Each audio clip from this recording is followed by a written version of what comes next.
how has your acting informed you in your writing as a filmmaker? Sure.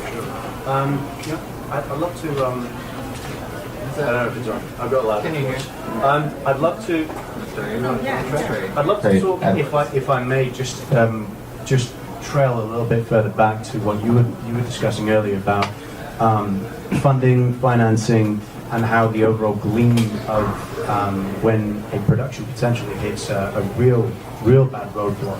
How the manifestation of that affects the individual going forward. Has anybody been in a production that's been shut down? Yeah. One. Yeah, that's unfortunate. That's three. I saw three people up. No hands are going up. So that's a really unfortunate situation, and it happens for a multitude of different reasons. But James knows this. The few friends and colleagues in the audience now who know this. After the last show that I was in, I was also producing and starring in I suppose the making feature after the show, and that film got shut down after 3 days of principal photography. And the reason why I bring it in, it's sort of a bit of inside baseball, because that film really doesn't have a future in terms of how the creatives, myself included, are looking at it. And one of the unfortunate things, but I promise there is a silver lining at the end of the story. One of the unfortunate things about that, to start off with, is that there are so many different variables that come with the potential hazard of having a shoot shut down, and a lot of them are out of your potential control.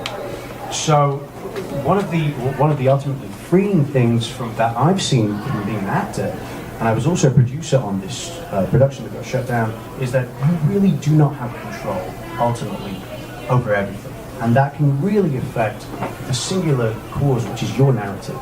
And through whatever capacity it is as the actor or the director, that's the reason why you're there. Not to have it provide sort of a contra to you have to know everything, because I think it's very, very important. And I'm at the beginning of that journey of realizing what financing means, how that really affects the way that you sell a narrative, you sell a project, a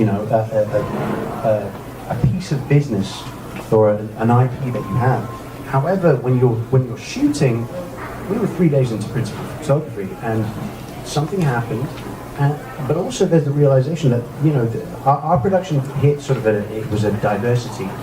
There was a diversity incentive where you could employ people based on I think it was 1.25, and the budget went down to 850,000 I think it is for how much the reduction. So there was an incentive there. We got shut down because of something else, but also they were looking at indemnity insurance, and the person who's the main financier is getting their money back.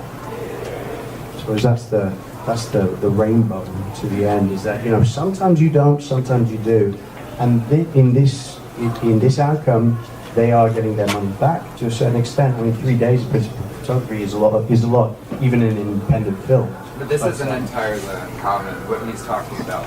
But this happens something quite a that does lot. happen, and so but that comes back to what we were saying. But it happens in independent film, and it happens in studio films as well. And I suppose what we're talking about is the independent nature.